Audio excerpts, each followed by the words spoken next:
लगता है अभी कहेंगे कि मैं ठीक हूं, मजाक कर रहा था। असल में तो मुझे कुछ हुआ ही नहीं था।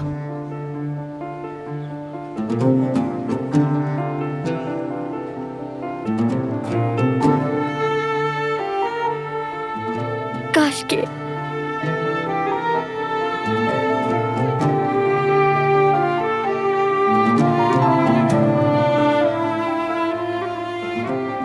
इनके घर से जाने के बाद अंदाजा हुआ कि असल रौनक तो यही है। हाँ, बिल्कुल एक शरारती बच्चे की तरह। बचपन में भी ऐसा ही था।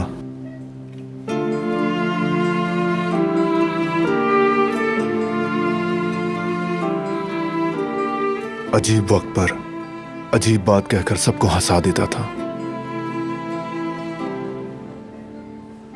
अम्मी को तो बहुत प्यारा था। फरात भाई की तरह नहीं बल्कि भाई है।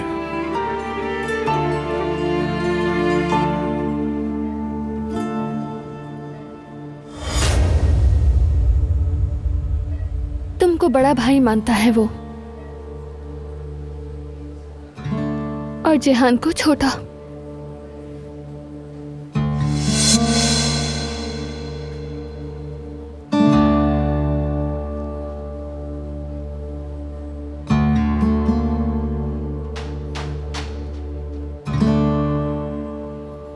वो हमेशा कहता था मेरे भाइयों के सामने और किसी की कोई अहमियत नहीं।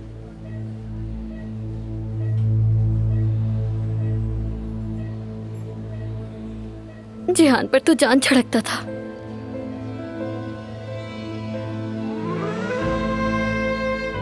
हमारे होने वाले बेबी के लिए कितना पुरजोश था फरात, याद है? हाँ, कहता था अपने भतीजे के साथ बहुत खेलूंगा। अपनी इन बातों से सारी रात मुझे सोने ही नहीं देता था।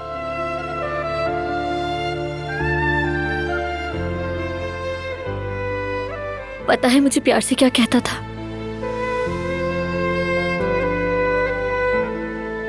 मेरी गुल कहता था लगता था दुनिया मेरी मुट्ठी में है।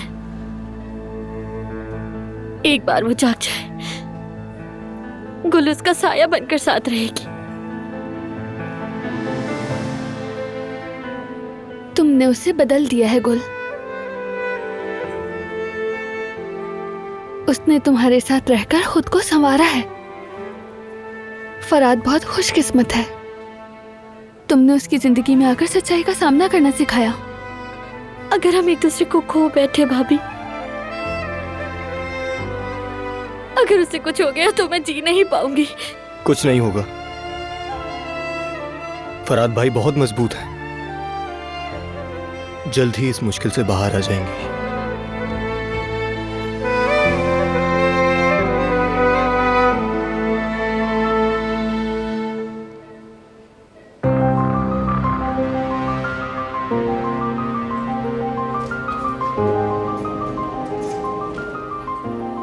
बताएं अब कैसा है वो? कोई तब्दीली नहीं आई अब तक।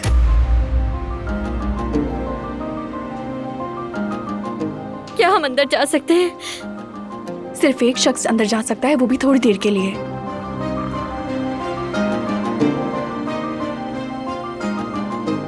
तुम जाओ गुल। आ जाए, आपको मैं सेफ्टी सूट दे देती हूँ। ठीक है, आ जाइए।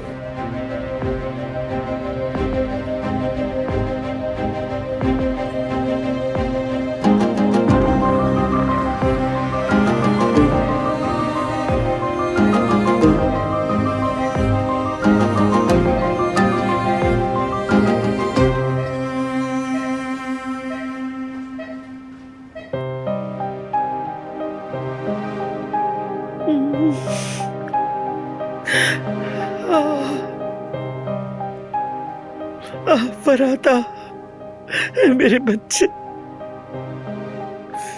क्या क्या ये भी तुम्हारे मुकद्दर में लिखा था? जब तुम्हारी माँ छोड़कर गई थी तब तुम नन्हे से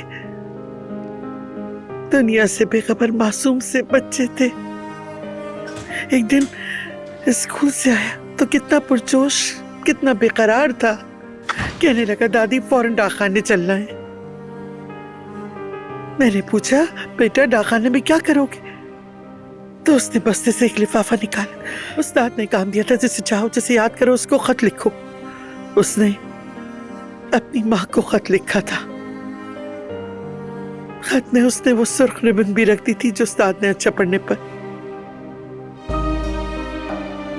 उसके सीने पर सजाई थी।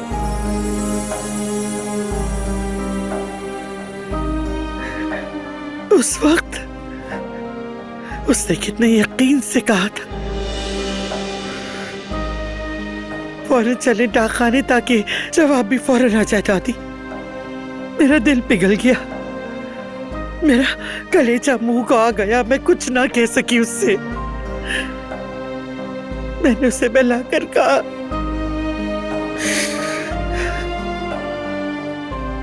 अभी होमवर्क कर लो, मैं ड्राइवर से खत भिजवा दूंगी। लिफाफा उसके हाथ से ले लिया और जब खोल कर पढ़ा तो सब ना कर सकी मैं।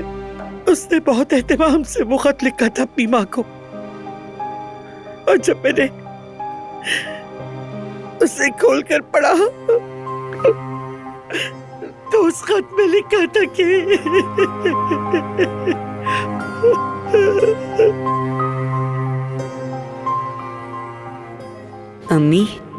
अम्मी जान, देखें मैंने पढ़ना लिखना सीख लिया है। आपको पता है क्लास में सबसे पहले मैंने ही सीखा है। और देखिए मेरे चेहरे पर टीचर ने स्टार बनाया है। मैं ये जानता हूँ कि आप ये नहीं देख सकती, लेकिन फिक्र ना करें, दादी ने मेरे माथे पर बोसा दिया है और साथ ही शाबाशी दी मुझे। काश के आप भी मेरे साथ होती और कहती कि शाबाश हो तुम्हें बेटा, मेरे माथे पर बोसा देती। अम्मी जान, मुझे आपकी बहुत याद आती है। क्या आप भी मुझे याद करती हैं? अगर आप अपने बेटे को याद करती हैं तो फ़ौरन जवाब दीजिएगा। मुझे आपके जवाब का इंतज़ार रहेगा। और साथ में मैं रिबन भी भेज रहा हूँ। अगर आपको भी मुझ पर फ़ख्र है तो रिबन पर शाबाश बेटा लिख दीजिएगा। आपकी शाबाशी मेरे लिए सबसे अहम है। आपका प्यारा सा और आपसे प्यार करने वाला बेटा फरहाद। मैंने वो खत कभी ना भेजा। कहाँ भेजती? ना कोई पता था, ना कोई निशान। वो रोज बाग के कोने में बैठा डाके का इंतजार करता। जब भी डाकिया आता वो दौड़ कर जाता और फिर मायूस लौट आता।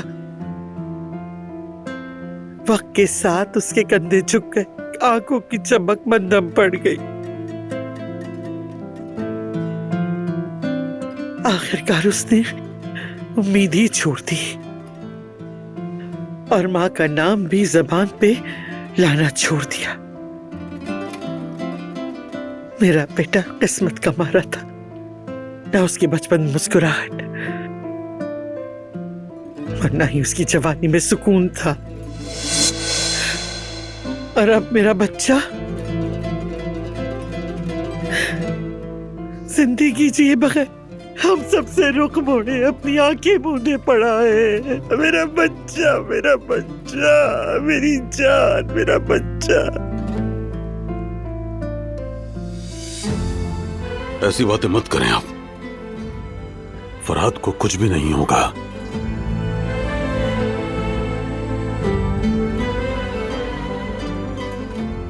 मेरा भतीजा इतनी आसानी से हार मानने वाला नहीं है।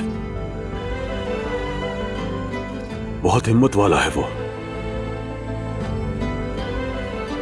आप उसे अच्छी तरह जानती हैं अम्मा जान। आपने कितना मना किया, कहा हरगिज नहीं होगा, लेकिन उसने वही किया। अपनी जिद से गुल को आपसे कबूल करवा कर ही दम लिया उसने। इसीलिए गम मत करें, मेरा भतीजा जरूर लौटेगा। इंशाल्लाह, इंशाल्लाह।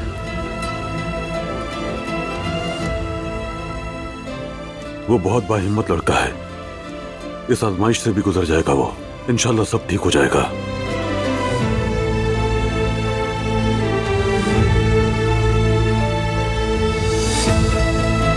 मेरे बच्चे फरहाद,